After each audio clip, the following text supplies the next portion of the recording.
अच्छा जी, आज हम बात करेंगे कि जब आप अपनी रिटर्न फाइल कर रहे होते हैं, तो रिटर्न फाइलिंग के टाइम पे आपका कोई टैक्स बन गया। ठीक है।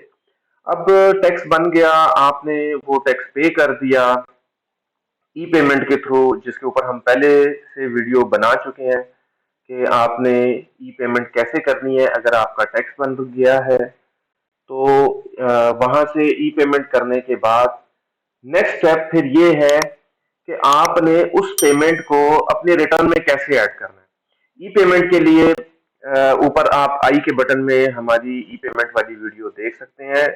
लिंक ऊपर आपके सामने आई के बटन पर शो है, तो उस पर आप क्लिक करें और ई पेमेंट की वीडियो आप जाकर चेक कर सकते हैं। अच्छा, तो हम वापस आते हैं टॉपिक की तरफ। अब आपने क्या किया कि आपने अपनी जो पेमेंट है वो कर दी, और अब वो payment as a admitted tax आपकी पे हो चुकी है। उसके बाद आपने आधा पौना घंटा इंतजार किया। आधे पौने घंटे के इंतजार के बाद वो पेमेंट आपकी रिटर्न, आप जैसे ही अपनी ड्राफ्ट रिटर्न को ओपन करेंगे तो वो पेमेंट आपकी इस पेमेंट सेक्शन में आ जाएगी। आप जब रिटर्न फाइल कर रहे होते हैं तो डाटा टैब में होते हैं। ये हम इंडिविजुअल के लिए बात कर रहे हैं, सैलरी इंडिविजुअल या बिजनेस इंडिविजुअल के लिए।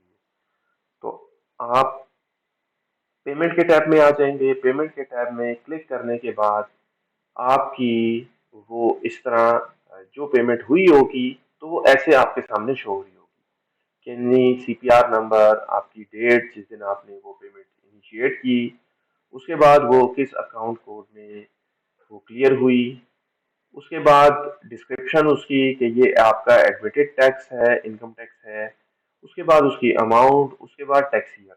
अच्छा, एक यहाँ पे बात बड़ी ज़रूरी है जिसपे इंशाल्लाह हम वीडियो भी बनाएंगे कि टैक्स ईयर का बहुत ज़्यादा ख्याल रखना चाहिए। जब भी आप अपनी कोई भी पेमेंट क्रिएट करें, अगर सेल्स टैक्स की पेमेंट है तो मंथ का ख्याल करें, बहुत ज़्यादा बार बार उसको चेक करें, उसके बाद पेमेंट इनिशिएट करें।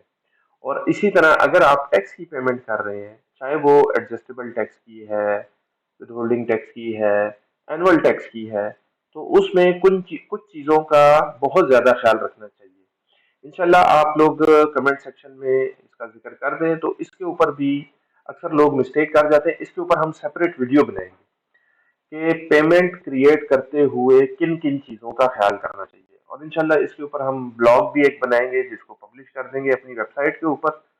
तो जनरल पब्लिक के लिए इसका फायदा होगा, क्योंकि इसकी वजह से काफ़ी नुकसान होता है। आप सीपीआर करेक्शन में जाते हैं तो काफ़ी परेशानी का सामना होता है। तो टॉपिक के तरफ वापस आते हैं। तो टैक्स ईयर आपका शो हो रहा होगा, उसके बाद आपने इसको सेलेक्ट कर लेना है। जैसे ही आप सेलेक्ट करेंगे, सेलेक्ट करने के बाद आपकी ये पेमेंट यहाँ पर ऐड हो जाएगी।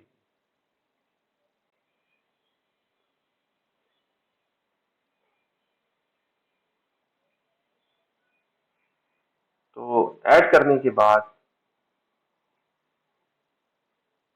ये देखें, ये पेमेंट आपकी ऐड हो गई।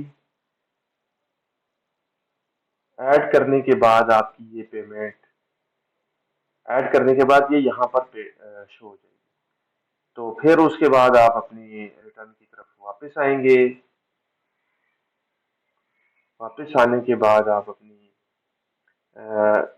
इसको कैलकुलेट जैसे ही करेंगे तो ये आपके इससे निकल कर, यानी यहाँ से हटकर, जो सब्जेक्ट टैक्स है यहाँ से हटकर इस कॉलम में आ जाएगा कि यानी आपकी पेमेंट हो गई है, और उसके बाद आपकी रिटर्न फाइल हो सकेगी।